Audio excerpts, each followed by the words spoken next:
Rebecca! Nakikiusap ako sa'yo! Huwag mo na kami guluhin! Talagang ako pa ng gulo? Ikaw nga na nga gusto ng asawa na may asawa! Tama na, Rebecca! Tama na! Kapala! Tama na dito! Bitawan ka, Rebecca!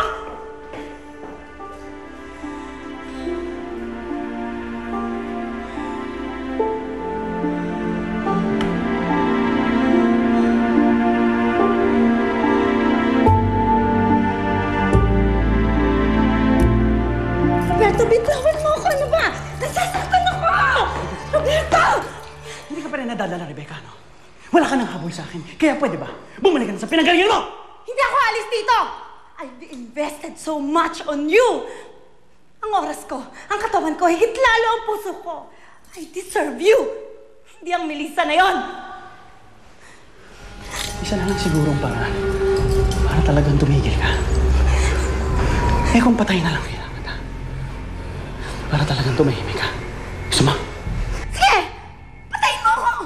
Matagal ko din nung pinatay ang puso ko simula nung pinakasala mo yung Melissa na yon!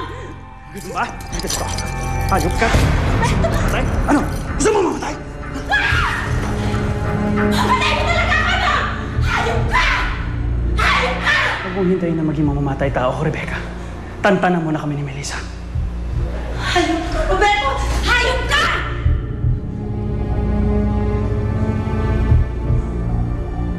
Are you crazy, Felix?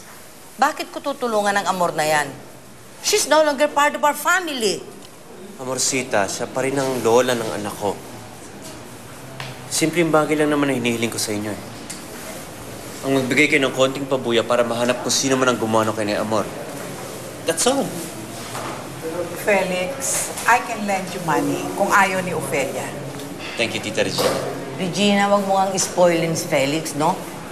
At ano naman ma-accomplish mo para tulungan si Melissa sa kaso ng nanay niya? Aber? Alam mo, parang kabuti talaga yan si Rebecca. Kasulpot-sulpot. Kung napaaga-aga lang ako nila, nag-abot kaming dalawa.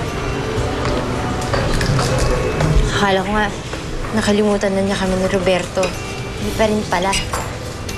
Eh, paano ang palesa? Kagaya ng mukha niya. Hindi niya kasi matanggap na kayo talaga ni Roberto. Naging panakip-butas lang siya na naghiwalay kayo. Kaya yan, hanggang ngayon umi-eksena pa rin siya. Ayoko nang resipin yung Rebecca na yun. Dagdag pa siya sa mga iisipin ko. Eh, kamusta na pala si Nea mo? May bagong balita ba gamit sa mga doktor? Hindi pa daw alam kung kailan siya magigising. Pwedeng bukas. O sa isang taon. Wala lang kasiguruhan yung sitwasyon ni Inay eh.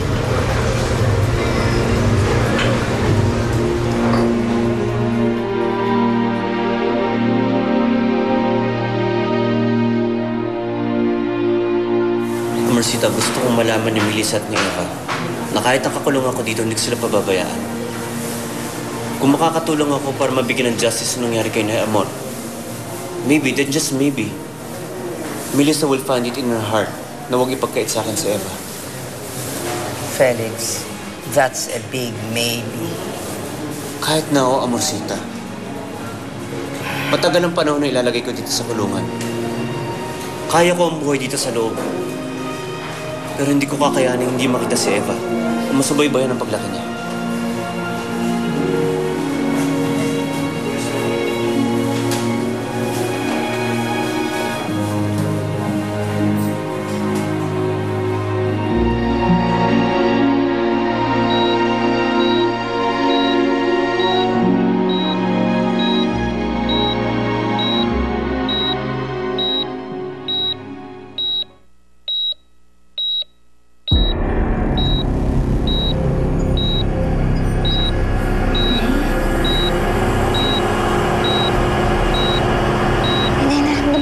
yun. Inay, kinalaw niyo ko yung kamay ninyo. Inay, galaw niyo naman po ulit yung kamay ninyo. Ay, galaw po kayo ulit.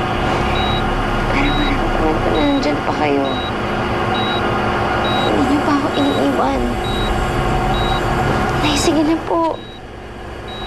kung naririnig ninyo ako. Nay.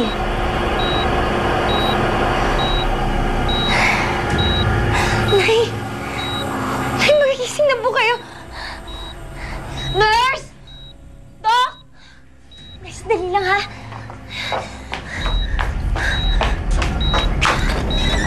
Nurse! Doc!